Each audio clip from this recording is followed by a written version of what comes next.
So you want to look cool in dismissing incoming calls. And there's a feature known as shake to dismiss incoming calls or alerts. And I'll show you where to go to find this feature, turn it on, and give you a quick preview of how it works. Let's do it. To find this feature and turn it on, while viewing the clock face here, swipe down at the very top, tap on settings.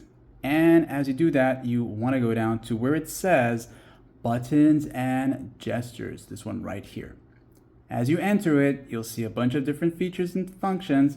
So go down and keep going down till you reach the gestures section, and you will see shake to dismiss. Now at default, when you go into it, it's going to be turned off because Samsung doesn't want you dismissing your calls without you knowing why. So as you turn it on, they're going to give you a quick preview as to how it works, rotate your wrist, and of course, you will see that it's going to work as a declining incoming calls and alerts or alarms, all right? So timers and reminders. Now you can go ahead and try it out to see how it works for yourself so you can practice it.